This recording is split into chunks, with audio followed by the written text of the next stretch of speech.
Bienvenidos a un nuevo audiolibro completo en resúmenes de libros. Hoy entramos a uno de los textos más feroces, divertidos y demoledores que Karl Marx escribió jamás, La pobreza de la filosofía, publicado en 1847 en francés y dirigido como un misil guiado contra el economista anarquista Pierre-Joseph Proudhon. Imagínense la escena.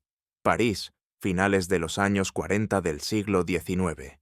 Las calles huelen a revolución, los obreros empiezan a organizarse, y en medio del ruido aparece un libro titulado La filosofía de la miseria, escrito por Proudhon, un tipógrafo convertido en profeta que se cree el Hegel de los pobres. Proudhon promete nada menos que haber descubierto la fórmula mágica para acabar con la explotación sin derramar una gota de sangre. Basta con reorganizar las categorías económicas, reconciliar los lados buenos y lados malos de cada cosa, y listo, el capitalismo se vuelve justo como por arte de Birlibirloque. Karl Marx, que en ese momento tiene 29 años, está exiliado en Bruselas, sin un centavo pero con una biblioteca entera en la cabeza y una mala leche legendaria. Lee el libro de Proudhon y, según cuenta la leyenda, arroja el ejemplar contra la pared, se sienta y en menos de 3 meses escribe una réplica de 200 páginas que titula, con esa elegancia cruel que lo caracteriza, La pobreza de la filosofía. O sea, tú me traes la filosofía de la miseria, yo te devuelvo la miseria de tu filosofía. Y no es solo un título ingenioso, es un guantazo con la mano abierta. Porque Marx no viene a discutir detalles. Viene a demostrar que Proudhon no entiende ni papa de economía política, ni de dialéctica, ni de historia, ni del mundo real donde los obreros se dejan la vida 12 y 14 horas diarias por un mendrugo de pan. Este libro es muchas cosas a la vez. Es una clase magistral de materialismo histórico, antes de que se llamara así. Es la primera vez que Marx expone con claridad cristalina su teoría del valor trabajo y cómo la plusvalía nace en el taller, no en el mercado. Es un manual de cómo hacer crítica implacable sin perder el sentido del humor. Y sobre todo, es la carta de presentación de un Marx joven, rabioso, brillantísimo, y con una pluma que corta como navaja de barbero. Aquí verán a un Marx que cita a los economistas clásicos ingleses como quien saca artillería pesada. Ricardo, Smith, Say, los usa como testigos de cargo contra Proudhon. Verán a un Marx que se ríe en la cara de quien pretende resolver la lucha de clases con buenas intenciones y ecuaciones metafísicas. Y verán, sobre todo, a un Marx que ya intuye el camino. La emancipación de los trabajadores no vendrá de reformas morales ni de bancos populares, sino de la acción consciente y organizada del proletariado que un día dirá «basta» y tomará lo que le pertenece. En estas páginas van a escuchar frases que parecen escritas ayer.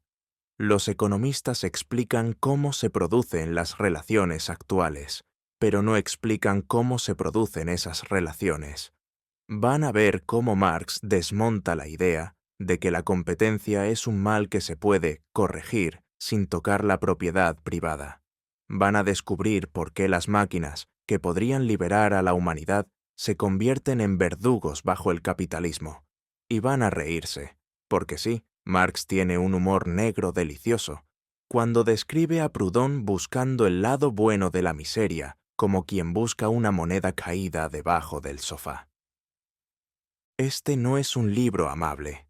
Es un libro que golpea, que despierta, que enfurece y que ilumina. Es Marx en estado puro, sin concesiones, sin paños calientes, con la seguridad de quien sabe que está escribiendo para la historia, y sobre todo, para los que no tienen nada que perder, salvo sus cadenas. Así que pónganse cómodos, suban el volumen y prepárense para una de las peleas intelectuales más épicas del siglo XIX. Porque hoy no vamos a leer un simple resumen, vamos a asistir, en vivo y en directo, al momento en que Karl Marx le quita la careta al reformismo pequeño burgués y le dice al mundo, con esa mezcla de rigor científico y mala baba genial. Señores, la cosa es mucho más seria de lo que creen. Bienvenidos a la pobreza de la filosofía. Que comience el combate. Capítulo primero. Un método científico. Imaginemos a Proudhon sentado en su escritorio como un alquimista del siglo XIX, convencido de que ha encontrado la piedra filosofal de la economía. Según él, todas las categorías económicas, la división del trabajo, la máquina, la competencia, el salario, la renta, son ideas eternas que existen desde siempre en el reino de las esencias puras y que luego se encarnan en la realidad histórica como quien baja del cielo en paracaídas. Su método consiste en tomar cada categoría, separarla en dos columnas, lado bueno y lado malo, y después proponer una síntesis mágica donde el lado bueno absorba al malo sin cambiar nada de fondo. Es como si alguien pretendiera curar la lepra, untando miel en las llagas. Marx entra al ring con guantes de boxeo dialéctico y le suelta la primera trompada. Eso no es ciencia, es teología barata. Para Proudhon, la división del trabajo es una idea preexistente que tiene su aspecto providencial, aumenta la productividad, y su aspecto satánico, embrutece al obrero. Solución proudhoniana: conservemos lo providencial y suprimamos lo satánico mediante una reforma moral y un banco del pueblo que preste dinero sin interés. Marx se agarra la barriga de la risa. ¡Claro, hombre! Y de paso hagamos que los leones se vuelvan vegetarianos sin tocarles los colmillos. La división del trabajo, explica Marx, no es una idea eterna que se estropea al caer al mundo. Es una relación social concreta que nace, crece y se pudre con cada modo de producción. En la tribu primitiva apenas existe. En la antigüedad clásica se limita a separar al ciudadano del esclavo. En la Edad Media separa al maestro del oficial y del aprendiz. Y bajo el capitalismo se convierte en una monstruosidad que reduce al obrero a un apéndice vivo de la máquina. ¿Es buena o mala? Depende de quién la controle y para qué sirva. Bajo el capitalismo es un progreso gigantesco en productividad y una maldición atroz para quien la sufre. Intentar separar el lado bueno del lado malo, sin destruir la base capitalista, es tan absurdo como querer conservar el fuego sin quemarse los dedos. Lo mismo pasa con las máquinas. Proudhon las ve como un invento diabólico que hay que limitar. Marx responde: las máquinas podrían ser la mayor bendición de la humanidad si estuvieran al servicio de todos. El problema no es la máquina, es quién aprieta el botón de encendido y quién se queda con las ganancias. Mientras el capitalista sea el dueño, la máquina no libera al obrero. Lo vigila, lo acelera, lo reemplaza y lo arroja al paro cuando conviene. Marx describe fábricas donde un solo niño, vigilando una máquina automática, produce más que 100 hilanderos de antes, y donde los adultos desempleados se mueren de hambre a la puerta. Eso no es un lado malo que se pueda extirpar, es la esencia misma del sistema. Aquí aparece una de las frases más famosas que Marx escribió en su vida. Los filósofos no han hecho más que interpretar de diversos modos el mundo, pero de lo que se trata es de transformarlo. Pero en este capítulo la dice de otra forma, más técnica y más demoledora. No es la conciencia de los hombres la que determina su ser, sino al contrario, su ser social el que determina su conciencia. Traducción para quienes llegan tarde a clase. Nadie inventa sus ideas en el vacío. El burgués cree que la propiedad privada es sagrada porque vive de ella. El obrero empieza a dudar de esa santidad cuando le quitan la fábrica donde ha sudado 30 años. Las ideas no caen del cielo, brotan del suelo donde uno planta las manos todos los días. Proudhon, en cambio, hace exactamente lo contrario. Toma las categorías económicas del capitalismo, las declara eternas y luego se pone a jugar con ellas como si fueran piezas de Lego. Marx lo compara con un niño que desarma un reloj para ver cómo funciona, y luego pretende armarlo de nuevo con las piezas sobrantes. El resultado es un mecanismo que no da la hora, ni por casualidad. Otro ejemplo delicioso. Proudhon afirma que el valor de las cosas está determinado por el tiempo de trabajo, pero acto seguido dice que ese tiempo de trabajo debe medirse por la utilidad y no por el mercado. Marx se frota las manos. Ajá, entonces, mi querido Proudhon, ¿cuánto vale el tiempo de trabajo de un poeta que escribe versos sublimes que nadie compra? ¿Y el de un cura que reza misa en latín? ¿Cero? ¿O infinitamente porque es sublime? Proudhon se enreda en sus propias redes y termina diciendo que el valor debe ser constituido por una especie de asamblea general de productores honestos. Marx estalla. Eso no es economía, es una reunión de Boy Scouts con buena intención. En realidad, dice Marx, el valor es trabajo humano abstracto cristalizado en la mercancía. No depende de la utilidad concreta. Un diamante en el desierto vale menos que un vaso de agua, ni de la voluntad de los productores reunidos en asamblea. Depende del tiempo de trabajo socialmente necesario para producir esa mercancía en las condiciones medias de la época. Punto. No hay asamblea que valga. No hay lado bueno que salvar. El valor es una relación social disfrazada de relación entre cosas, y esa relación nace de la producción capitalista, no de la cabeza de ningún filósofo. Marx cierra el capítulo con una imagen brutal. Proudhon cree que puede saltar por encima de su propia sombra. Quiere abolir los efectos del capitalismo, miseria, paro, crisis, conservando la causa, propiedad privada de los medios de producción y producción de mercancías. Es como querer suprimir el dolor de cabeza cortando la cabeza. La verdadera ciencia, dice Marx, no separa lo bueno de lo malo en abstracto.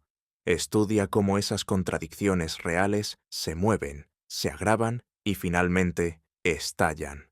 Y cuando estallan, no lo hacen en los libros de filosofía, lo hacen en las calles, en las barricadas y en las fábricas tomadas. Este primer capítulo es, en realidad, el acta de nacimiento del método marxista. Aquí ya está todo. El materialismo histórico en pañales, la crítica a la metafísica, la idea de que las categorías económicas son históricas y transitorias, y sobre todo, la certeza de que la emancipación no vendrá de iluminados que reconcilien conceptos en el papel, sino de la clase que no tiene nada que perder, salvo sus cadenas. Proudhon quería hacer la revolución con silogismos. Marx le responde: la revolución la harán los que no tienen nada que comer cuando los silogismos fallen. Y con esa promesa, o amenaza, cierra el telón del primer acto. El segundo será todavía más sangriento. Capítulo segundo. La metafísica de la economía política. Sección primera. La constitución del valor y la teoría del valor-trabajo. Entramos ahora al corazón del combate. Proudhon abre su libro con una frase que parece profunda y termina siendo un nudo marinero mal hecho. El valor es la relación proporcional entre los productos. Marx lee eso, arquea la ceja y responde: muy bien, señor Proudhon. ¿Y esa relación proporcional quién la establece? ¿Los ángeles? ¿El Espíritu Santo? ¿O tal vez los capitalistas en la bolsa mientras toman champán? Proudhon cree que ha descubierto la cuadratura del círculo. Dice que el valor de cambio, el precio, y el valor de uso, la utilidad concreta, son dos caras de la misma moneda que se contradicen y al mismo tiempo se complementan. Si logramos que el valor de uso domine al valor de cambio, dice, se acabará la explotación. Marx se agarra la cabeza.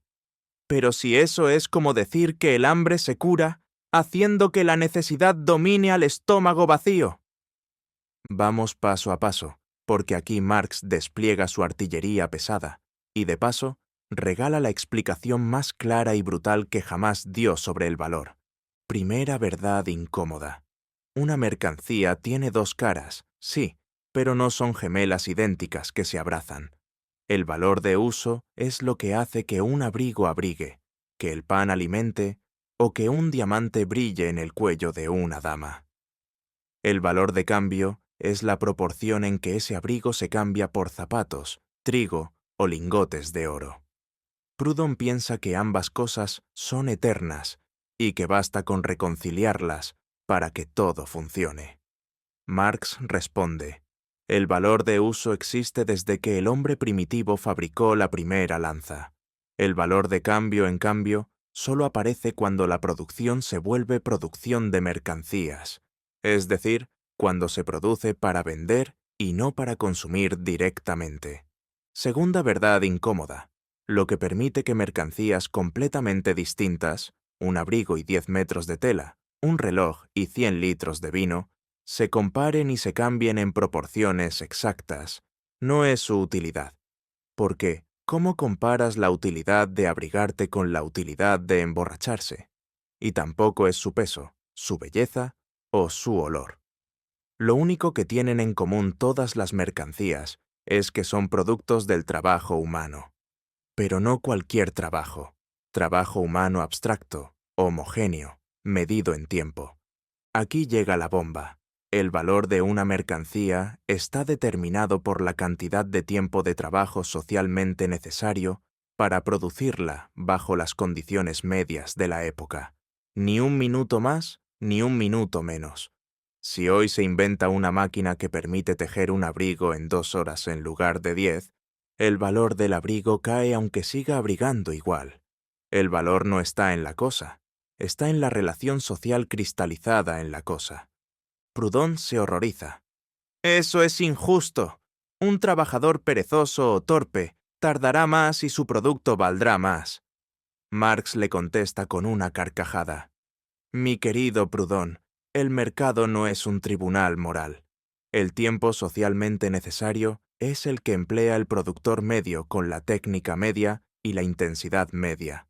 El vago o el genio no cuentan.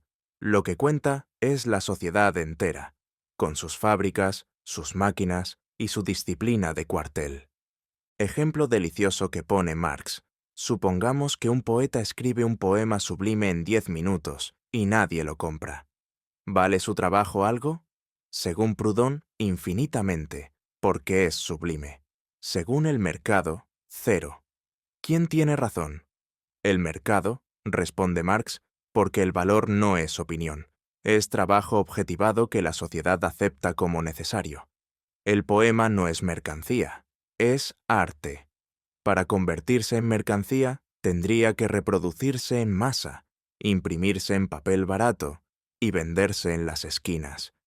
Entonces, su valor sería el de cualquier libro, el tiempo medio que cuesta imprimir, encuadernar y distribuir 1000 ejemplares. El genio del poeta no entra en la ecuación. Dura lex, sed lex. Proudhon insiste. Hay que constituir el valor de otra manera. Hay que reunir a los productores y decidir democráticamente cuánto vale cada cosa. Marx imagina la escena.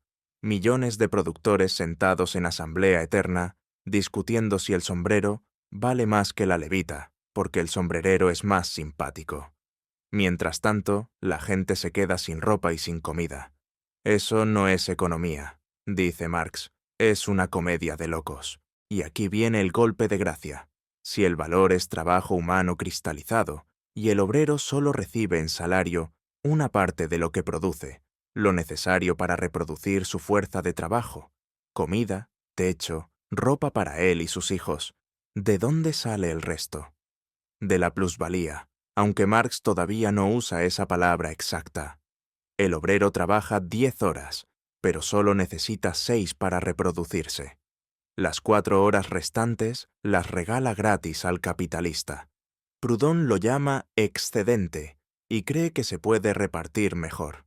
Marx le responde, ese excedente no es un regalito ni un error contable, es la esencia misma del capitalismo.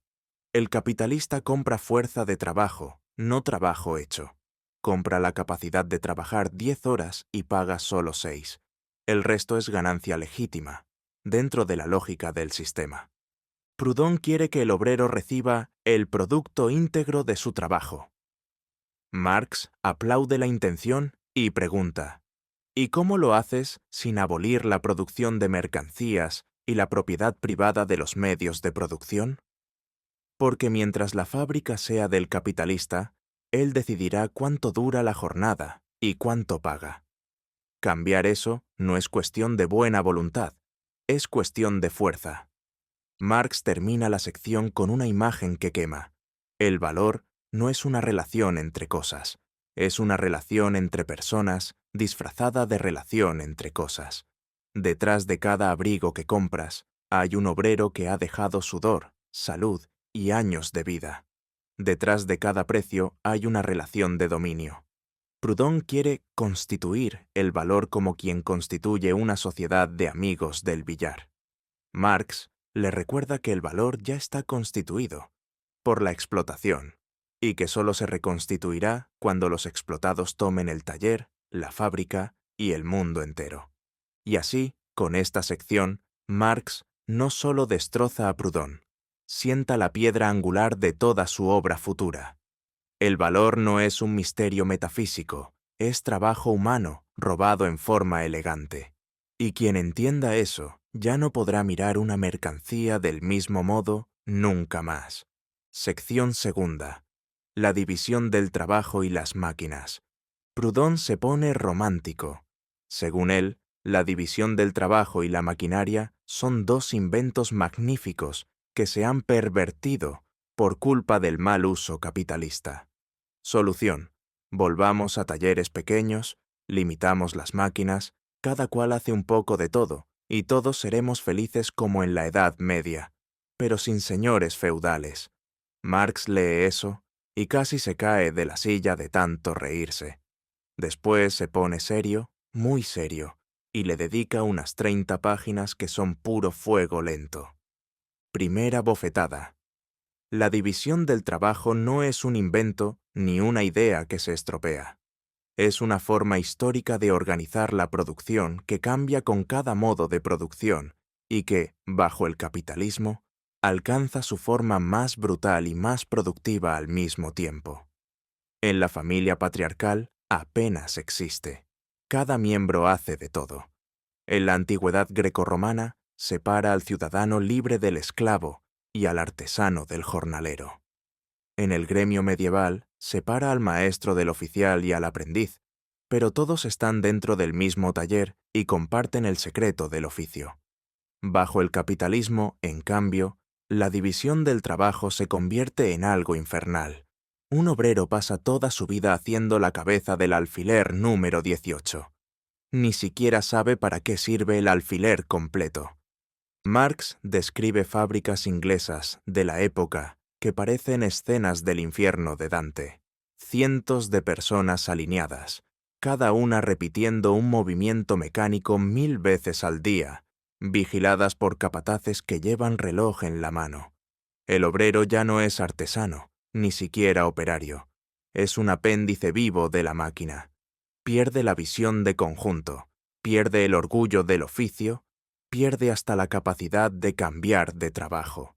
Si la fábrica cierra, ese especialista en la cabeza del alfiler número 18 se muere de hambre, porque no sabe hacer nada más. Proudhon dice: ¡qué horror! Volvamos al taller colectivo donde todos hagamos de todo. Marx responde: estupendo, Proudhon. ¿Y quién paga la cuenta?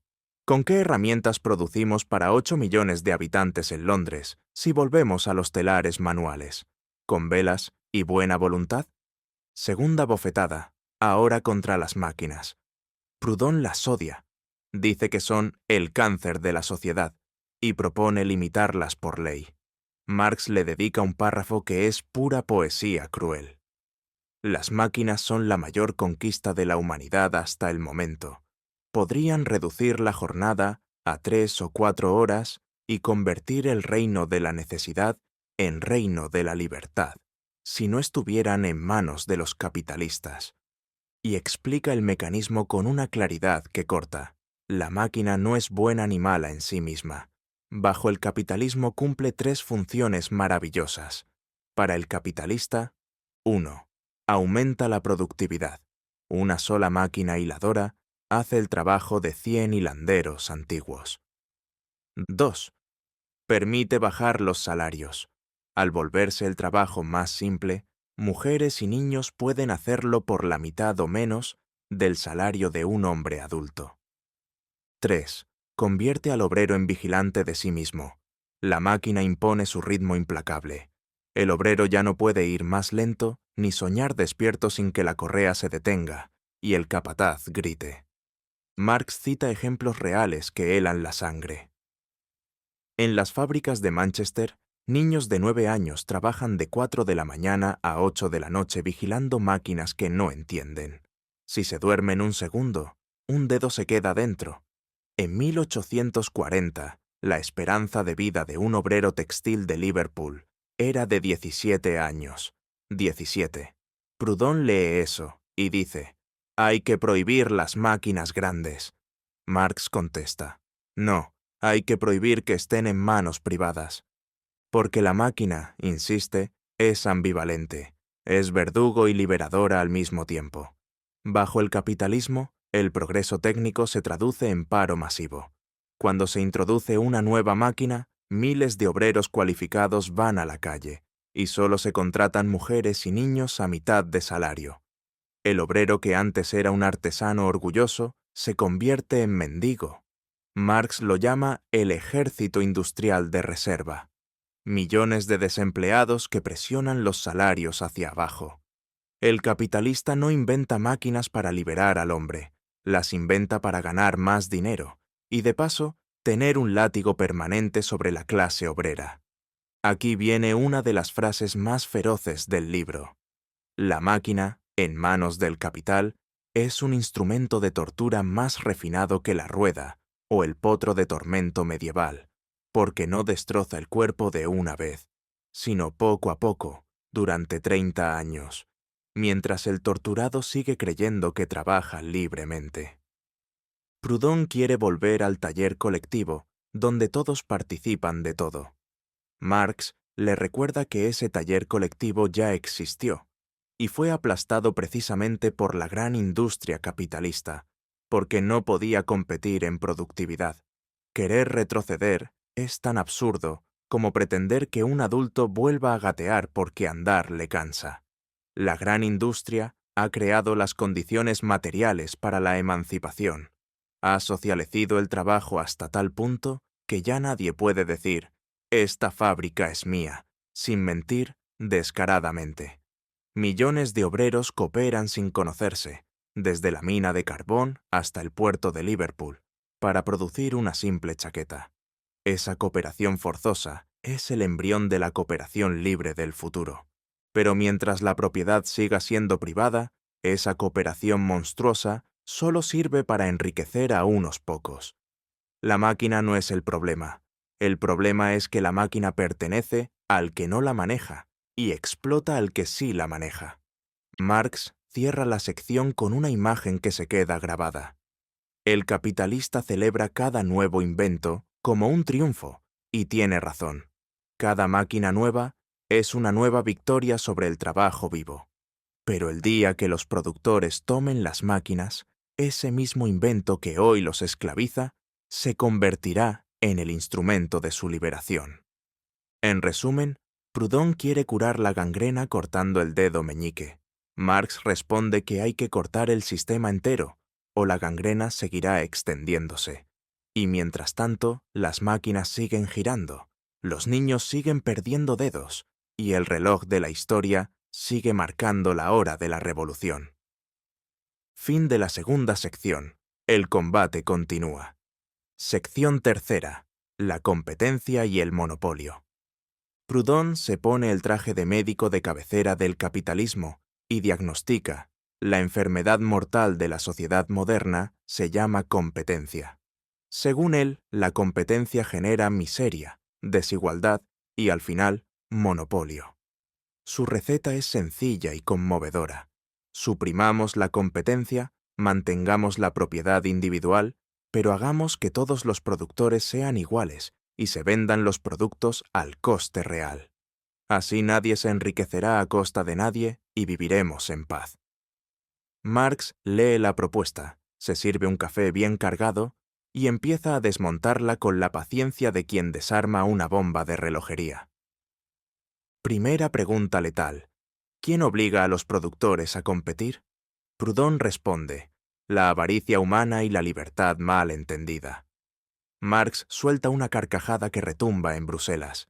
No, amigo mío, la competencia no es un pecado moral. Es la forma necesaria que adopta la producción de mercancías cuando la propiedad de los medios de producción está dispersa en miles de manos privadas. Traducido al idioma de la calle, mientras existan muchos capitalistas independientes, cada uno dueño de su fábrica, cada uno tendrá que vender más barato que el vecino para no quebrar. Si uno baja el precio, el otro baja más. Si uno alarga la jornada, el otro la alarga más. Si uno mete máquinas nuevas, el otro tiene que meterlas o cierra. La competencia no es una elección, es una guerra a muerte disfrazada de buenas maneras. Proudhon cree que puede terminar la guerra diciendo: «Basta, señores, jueguen limpio». Marx le responde: «Eso es como entrar en un campo de batalla y pedir a los soldados que disparen al aire por educación». Segunda pregunta letal. ¿Y el monopolio? Proudhon dice que el monopolio es el hijo monstruoso de la competencia, el punto final al que llega toda competencia desbocada. Marx asiente. A medias. Sí, la competencia tiende a concentrar el capital. Los grandes devoran a los pequeños, los bancos engullen fábricas, las fábricas se convierten en trusts. Pero Proudhon se equivoca de medio a medio cuando piensa que el monopolio es peor que la competencia. Marx le da la vuelta al argumento como quien voltea un calcetín. El monopolio es, en realidad, el final lógico y progresivo de la competencia, y al mismo tiempo su negación. Cuando unos pocos gigantes controlan todo un ramo de la producción, la anarquía del mercado empieza a desaparecer, y aparece la posibilidad de planificar. El monopolio prepara el terreno para la socialización, aunque sea a pesar suyo. Ejemplo delicioso. En Inglaterra ya existían en 1847 enormes compañías ferroviarias que habían barrido a cientos de pequeños empresarios. Proudhon ve eso y se horroriza. ¡Monopolio! ¡El demonio! Marx ve lo mismo y se frota las manos. Estupendo. Ya no hay 1000 dueños peleándose por cada kilómetro de vía. Ahora hay uno solo. Cuando el proletariado tome el poder, no tendrá que expropiar a 1000 pequeños accionistas, sino a una sola junta directiva. Gracias por el favor. Tercera pregunta letal. ¿Cómo suprimir la competencia sin tocar la propiedad privada? Proudhon propone cooperativas, bancos populares, venta directa al coste, trueque organizado, un menú variado de buenas intenciones. Marx los prueba uno por uno y los escupe. Cooperativas de producción, mientras estén rodeadas de capitalismo, tendrán que competir o morir. Terminarán pagando salarios más bajos o quebrando. Bancos del pueblo que prestan gratis. ¿Y quién paga los materiales, las máquinas, los salarios mientras se produce? ¿El hada madrina? Venta al coste real. ¿Y quién decide qué es el coste real? Una asamblea de productores que se pondrán de acuerdo tan rápido como los gatos en celo. Marx resume: querer suprimir la competencia sin abolir la producción de mercancías es como querer suprimir la gravedad sin dejar de pisar la tierra. La competencia no es un accidente, es la ley de movimiento del capital. Mientras haya capitalistas separados, competirán. Cuando ya no puedan competir porque uno lo ha tragado todo, nacerá el monopolio, y con él la posibilidad objetiva de la planificación social. Pero esa planificación no la hará la buena voluntad de los monopolistas, la hará la clase obrera cuando tome el poder. Aquí aparece una de las frases más citadas y menos entendidas del libro. La competencia es para el capital lo que el aire para el hombre. Si se lo quitan, muere. Si se lo dan en exceso, estalla. Proudhon quiere regular la cantidad de aire. Marx dice que hay que cambiar de planeta. Y luego viene el remate cruel. Proudhon se queja de que la competencia genera crisis de sobreproducción, mercancías por todos lados y nadie puede comprarlas. Marx responde, claro, porque el obrero solo recibe una parte del valor que crea. El capitalista le paga lo justo para que no se muera de hambre, pero no lo suficiente para que compre todo lo que produce. Resultado, montañas de ropa que no se venden mientras la gente va desnuda, almacenes llenos de trigo mientras los niños tienen raquitismo. Proudhon ve la crisis y dice, es la competencia.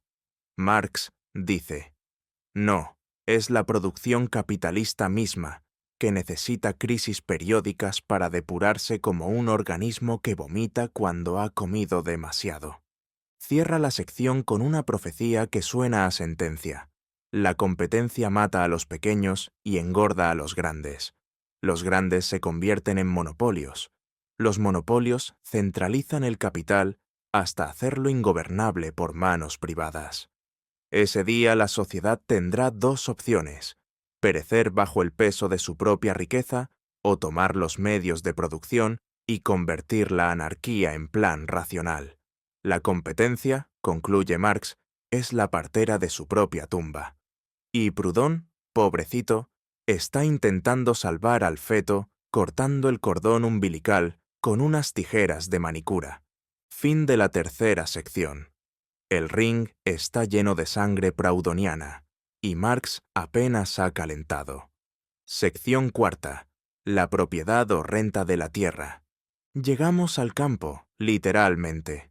Proudhon se pone el sombrero de campesino revolucionario y proclama con voz de trueno: «La propiedad es un robo». La frase es tan bonita que hasta hoy se la atribuyen a él en camisetas y grafitis. Pero cuando Marx lee lo que viene después, se le cae el puro de la boca.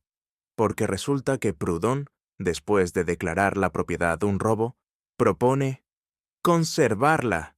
Eso sí, una propiedad justa, pequeña, familiar, sin grandes terratenientes ni rentas abusivas. Todo el mundo con su pedacito de tierra, su vaca y su huerta. Una especie de paraíso de pequeños propietarios que se prestan la azada y se invitan al vino los domingos. Marx se limpia las lágrimas de risa y empieza a explicar, con la calma de un cirujano que abre en canal, por qué esa utopía es la más reaccionaria de todas. Primera incisión. La renta de la tierra no es un robo moral que cometen los malos terratenientes. Es una categoría económica perfectamente lógica dentro del capitalismo. El terrateniente no trabaja la tierra, simplemente es dueño del suelo y cobra renta al capitalista agrícola que sí la cultiva. ¿De dónde sale esa renta? De la diferencia entre el precio de producción del trigo en la tierra peor y el precio de mercado, que está determinado por la tierra peor, porque si no se cultivara la tierra mala, no alcanzaría el grano para todos. Esa diferencia se la embolsa el dueño del suelo sin mover un dedo. Es plusvalía pura, pero plusvalía que va al bolsillo del terrateniente, en vez de al del capitalista industrial. Proudhon se horroriza. Hay que suprimir la renta. Perfecto, dice Marx. ¿Pero cómo? Proudhon responde, entregando la tierra gratis a quien la trabaja. Marx pregunta con voz dulce: ¿y quién paga los impuestos, las semillas, los aperos, los salarios de los jornaleros? Tú, Proudhon, con tu sueldo de tipógrafo. Porque la agricultura moderna requiere capital: tractores, abonos químicos, canales de riego. Si entregas la tierra al campesino pobre sin capital, en 2 temporadas estará endeudado hasta las cejas con el banco o con el comerciante de grano. Y adivina quién terminará siendo el nuevo dueño: el mismo banco o el mismo comerciante. Felicitaciones, Proudhon. Has creado la renta, con intereses bancarios de regalo. Segunda incisión. El pequeño propietario que tanto ama Proudhon es la figura más conservadora que existe sobre la faz de la tierra. El campesino parcelario no sueña con la revolución, sueña con que llueva lo justo, con que el precio del trigo suba un poco y con dejarle la tierra a sus hijos. Lucha contra el terrateniente, sí, pero también contra el jornalero sin tierra que le pide aumento de salario. Es revolucionario cuando le quitan la tierra. Es reaccionario en cuanto la tiene. Napoleón III lo sabía perfectamente. Por eso repartió parcelas entre los campesinos franceses y se aseguró 50 años de votos conservadores. Marx recuerda un ejemplo histórico que pone los pelos de punta. En Francia, después de 1789, se vendieron las tierras de la nobleza y la iglesia en pequeñas parcelas. Resultado: millones de campesinos endeudados que trabajaban como mulas para pagar la hipoteca al mismo estado burgués que les había vendido la tierra. La renta no desapareció, simplemente cambió de manos, del aristócrata al banco. Proudhon aplaude ese reparto. Marx dice que es el mayor timo revolucionario de la historia. Tercera incisión. La renta diferencial, la que explica Ricardo y que Proudhon no entiende, no es un accidente ni una injusticia moral. Es la forma que adopta la propiedad privada del suelo cuando la agricultura se vuelve capitalista.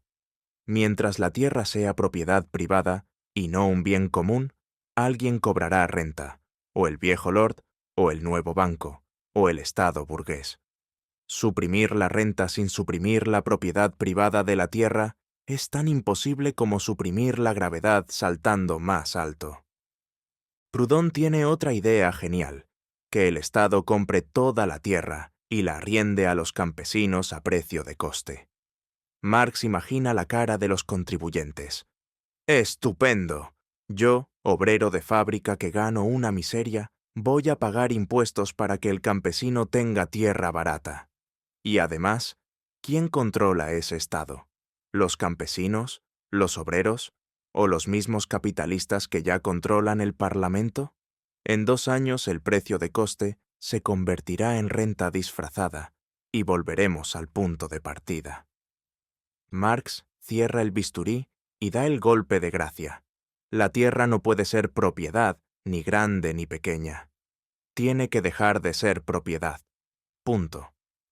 Solo cuando la tierra pase a ser patrimonio colectivo de toda la sociedad, gestionada racionalmente y cultivada con la técnica más avanzada, desaparecerá la renta como categoría económica.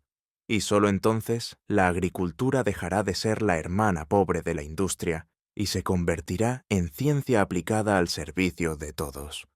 Mientras tanto, el pequeño propietario que defiende Proudhon es el mejor guardián del orden burgués. Lucha por su parcela como el caracol por su concha.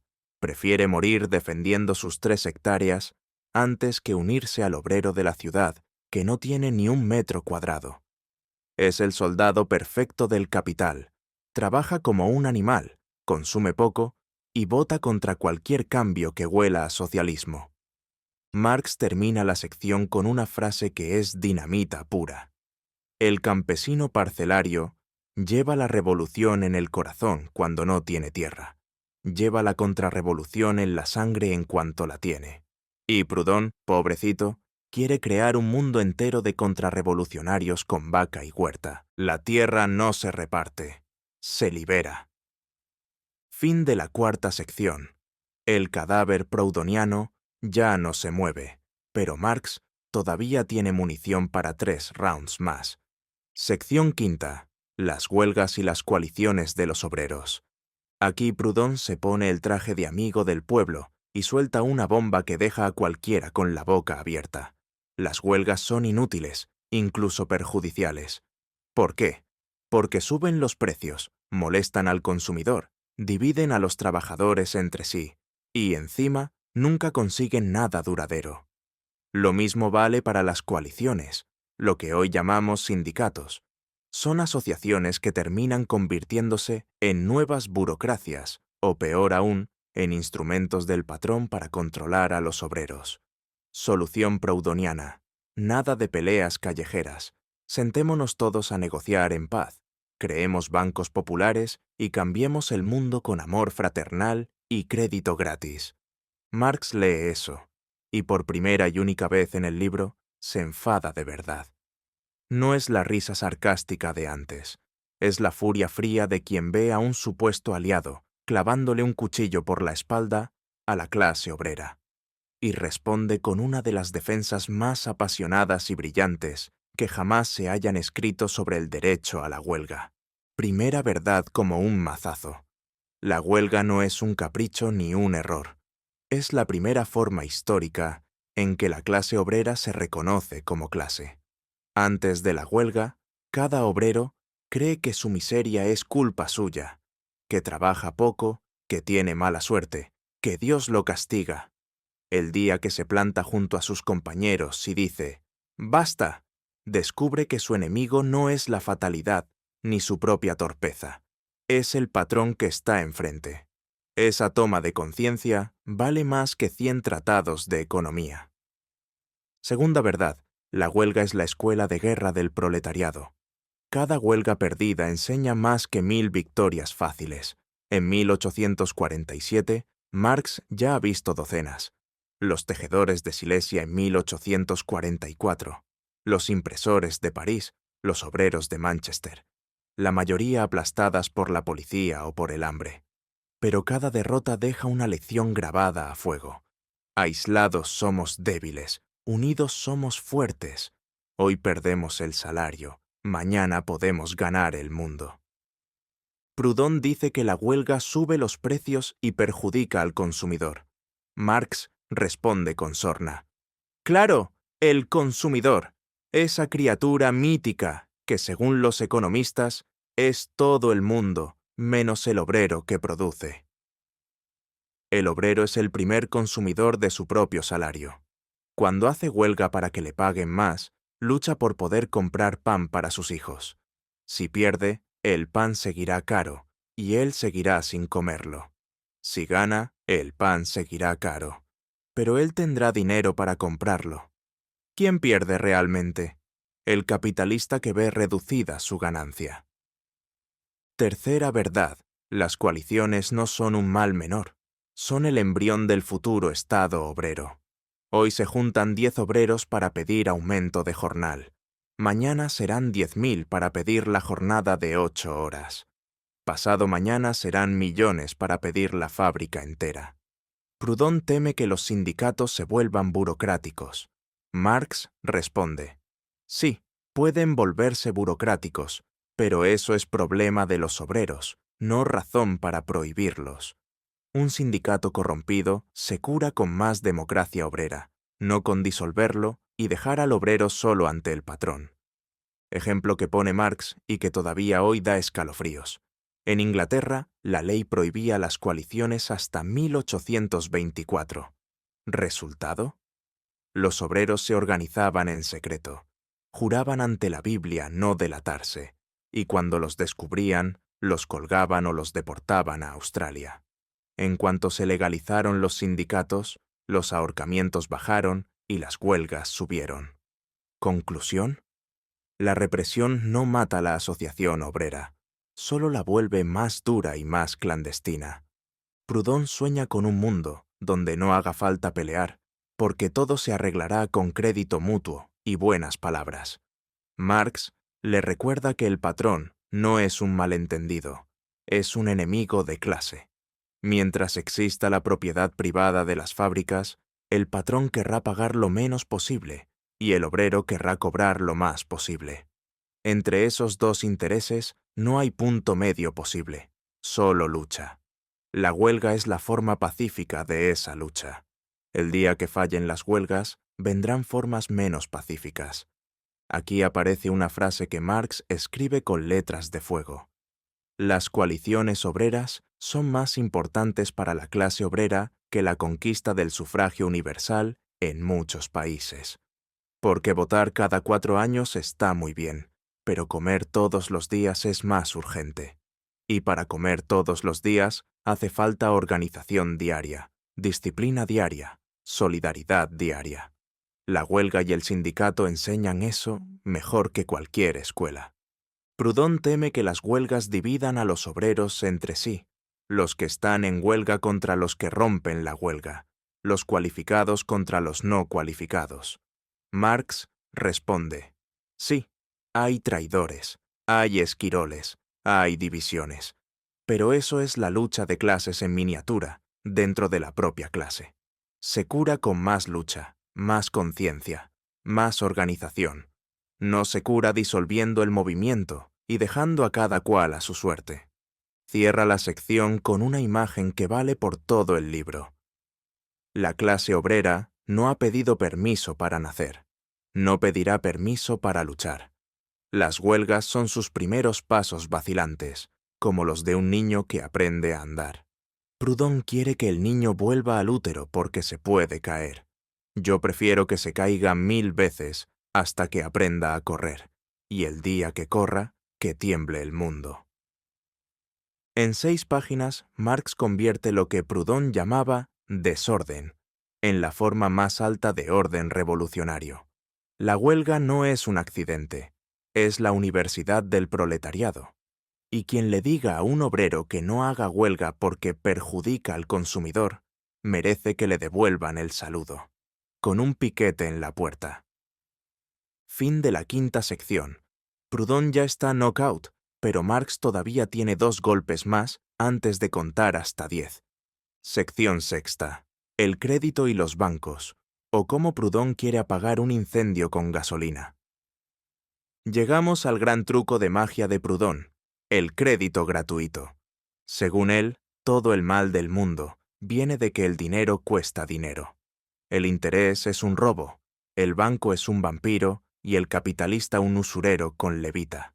Solución: creemos un banco del pueblo que preste dinero al 0% o casi, que cambie productos directamente por trabajo y que, en unas pocas páginas, el obrero se convierta en propietario, el pequeño taller supere a la gran fábrica y todos vivamos en la tierra prometida sin haber disparado un tiro. Suena bonito. Suena tan bonito que hasta los niños lo dibujarían con lápices de colores. Marx se sienta, enciende la pipa y empieza a desmontar la ilusión con la delicadeza de quien abre una muñeca rusa y solo encuentra más muñecas, pero todas vacías. Primera pregunta, suave como una caricia y letal como un bisturí. ¿De dónde va a salir el dinero que el Banco del Pueblo presta gratis? Proudhon responde: de los bonos de trabajo, de los certificados que representan horas de trabajo, de la confianza mutua entre productores. Marx traduce: o sea, de la nada. Porque los certificados de trabajo solo valen si alguien los acepta, y nadie los aceptará si no pueden convertirse en pan, carbón o tela. Para que el panadero acepte tu bono de 8 horas de carpintería, tiene que estar seguro de que mañana podrá cambiarlo por carne, por zapatos o por carbón. Necesita, en definitiva, un mercado que funcione. Es decir, el mismo mercado capitalista que Proudhon dice querer abolir. Es el perro que se muerde la cola mientras se cree que vuela. Segunda pregunta, ya sin guantes. ¿Y quién va a prestar primero? Supongamos que mañana abrimos el Banco del Pueblo. El carpintero necesita madera, el herrero necesita carbón, el panadero necesita harina. Todos llegan con su bono de trabajo y piden préstamo. ¿Quién pone la madera, el carbón y la harina antes de que se hayan producido? ¿Tú, Proudhon? ¿Yo? ¿El Espíritu Santo?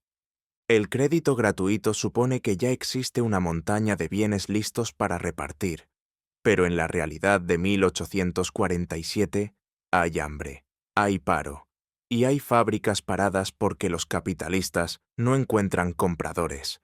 El Banco del Pueblo no crearía riqueza, repartiría miseria en bonitos papelitos de colores. Tercera pregunta, la que hace sangrar. ¿Qué pasa cuando el préstamo vence y el deudor no puede pagar? En el banco capitalista actual, si no pagas, te embargan la casa. En el banco proudhoniano, si no pagas, ¿qué? Te dan una palmadita en la espalda y te dicen: ¿no pasa nada, hermano? Entonces nadie pagará nunca y el banco quiebra en 3 días. ¿Te embargan igual? Entonces volvemos al banco capitalista, solo que con más sermones morales. Marx se divierte como un niño cruel. Imagina la escena. llega el carpintero al banco del pueblo. Necesito 500 francos para comprar madera. ¿Traes garantía? No, pero traigo mi honradez y mi bono de trabajo. Muy bien, aquí tienes 500 francos al 0%. Dentro de un año me devuelves 500 francos. Un año después, ¿traes los 500 francos? No, porque no vendí las sillas. La gente no tiene dinero. ¿Y ahora qué hacemos? Hacemos una asamblea fraternal y votamos que la deuda se perdona. ¿Y quién repone los 500 francos que ya se gastaron en madera? ¿Amor fraternal? El Banco Prudoniano no es un banco. Es una colecta permanente disfrazada de institución financiera. Y las colectas funcionan para construir una iglesia, no para mover una economía de millones de personas. Cuarto golpe, el del K o técnico. El crédito no es la causa del mal, es el termómetro que mide la fiebre del capitalismo. El interés existe porque existe el capital, y el capital existe porque existen medios de producción privados que generan plusvalía.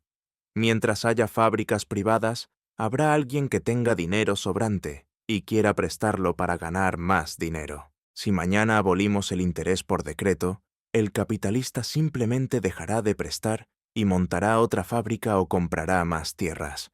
El dinero no desaparece porque le quites el interés, se esconde o se transforma. Marx recuerda un dato que en 1847 ya era escandaloso. En Inglaterra, los bancos prestaban al 3 a 4% y los capitalistas industriales ganaban el 15 a 20%.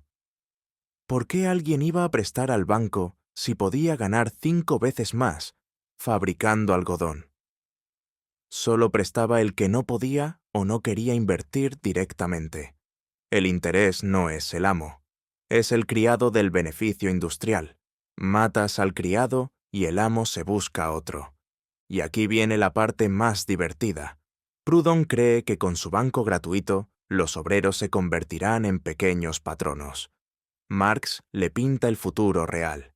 El obrero listo pide préstamo, monta un taller, contrata a 2 compañeros, porque solo no puede. Trabaja como un loco, y si tiene suerte, en 10 años es un pequeño capitalista que explota a 10 obreros. Si tiene mala suerte, quiebra y vuelve a ser asalariado. Pero ahora debe al banco y pierde hasta la camisa. En ambos casos, el resultado es el mismo: concentración de capital en menos manos. El crédito proudhoniano no destruye el capitalismo, lo acelera con buenas intenciones. Marx cierra la sección con una frase que debería estar grabada en la entrada de todos los bancos centrales. El crédito gratuito es la última utopía del pequeño burgués asustado. Quiere seguir siendo propietario sin pagar el precio de la propiedad. Quiere el beneficio sin el riesgo. Quiere la libertad del lobo y la seguridad del rebaño. El proletariado no necesita crédito gratuito, necesita crédito socializado, es decir, necesita tomar los bancos junto con las fábricas y convertir el crédito en instrumento de planificación, no de caridad.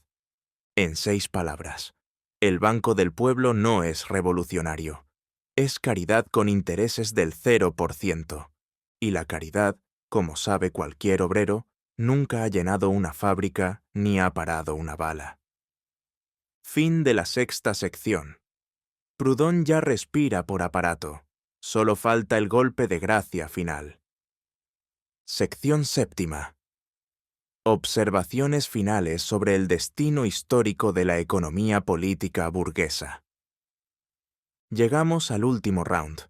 Proudhon está en el suelo, sangrando metáforas, y Marx, en vez de darle la puntilla rápida, se toma su tiempo, se quita los guantes y pronuncia el discurso de despedida más elegante y mortal que jamás se haya escrito en una polémica. Aquí ya no discute con Proudhon, habla directamente a la historia. La economía política burguesa, Smith, Ricardo, Say, todos los grandes nombres que Proudhon cita como profetas, no nació siendo reaccionaria. Al contrario, en su juventud fue revolucionaria. Cuando Adam Smith escribió La riqueza de las naciones en 1776, lo hizo con la espada desenvainada contra los privilegios feudales, contra los gremios, contra la aristocracia terrateniente que vivía de renta sin producir nada. Cuando Ricardo explicó la renta diferencial, le estaba diciendo al lord inglés: «Tu renta no viene de Dios ni de tu sangre azul, viene de que tienes mejor tierra y de que el obrero y el capitalista se matan trabajando mientras tú cobras». Aquella economía política era la voz de la burguesía ascendente que necesitaba barrer los obstáculos del antiguo régimen. Pero la burguesía creció, se hizo gorda, se sentó en el trono y empezó a tener miedo de su propia sombra. El proletariado, que ella misma había creado y concentrado en fábricas gigantes, empezó a organizarse, a hacer huelgas, a leer panfletos. De pronto, la misma ciencia que había sido revolucionaria se volvió apologética. Los economistas de 1847 ya no analizan cómo se produce la riqueza. Justifican por qué unos tienen que ser pobres para que otros sean ricos. La miseria deja de ser un problema y se convierte en ley natural. El salario de hambre pasa a llamarse fondo de salarios. La crisis de sobreproducción se transforma en ajuste necesario. Es el mismo truco que hace el ladrón cuando, después de robar la casa, se pone a dar conferencias sobre la propiedad privada como pilar de la civilización. Marx lo resume con una frase que corta como navaja.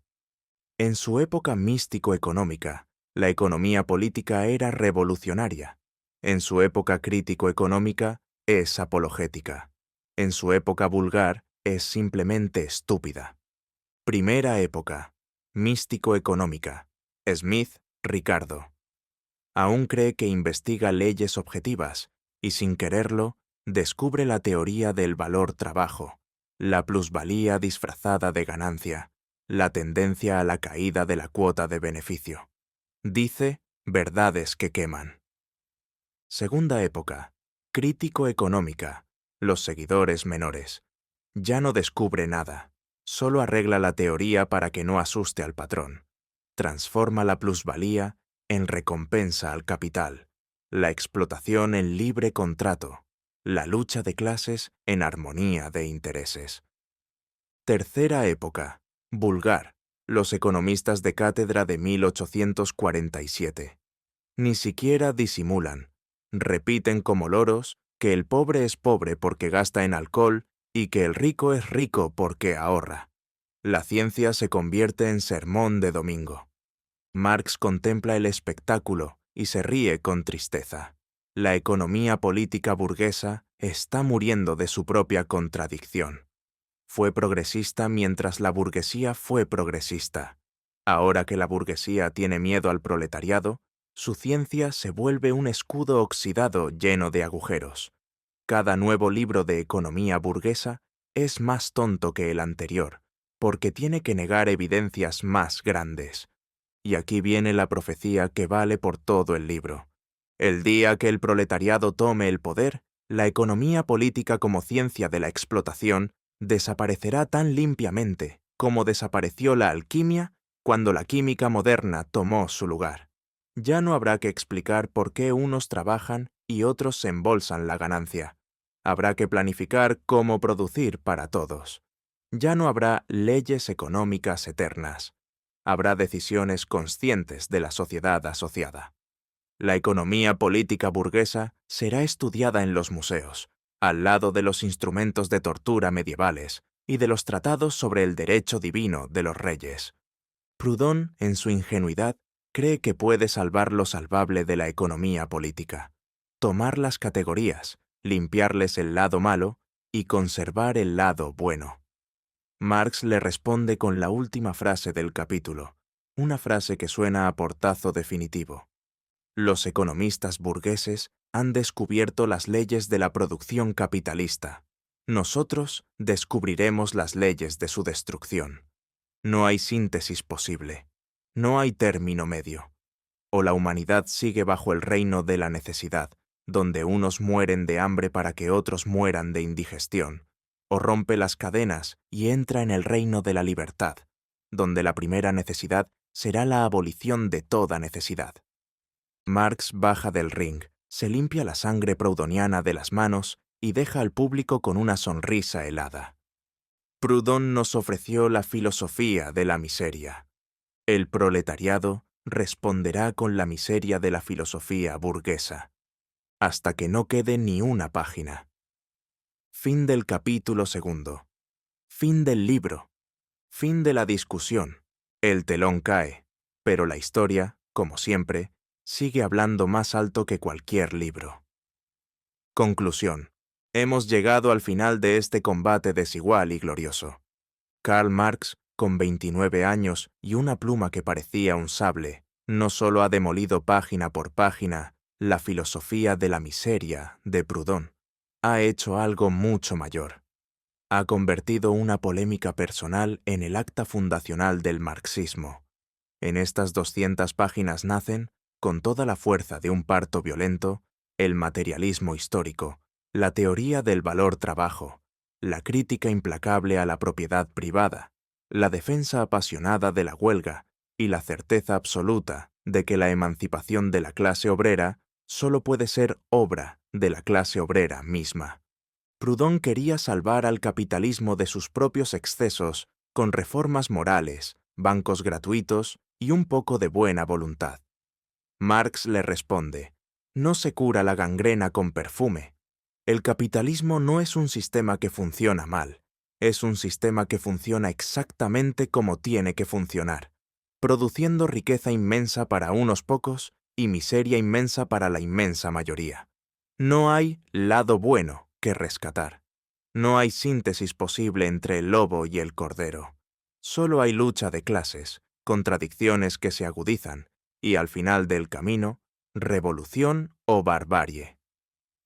Este libro, escrito en la fiebre de 1847, un año antes de que Europa entera se incendiara en revoluciones, es la prueba de que las grandes ideas no nacen en las bibliotecas tranquilas, nacen en la indignación, en la urgencia, en la certeza de que el mundo está más a punto de cambiar o de hundirse.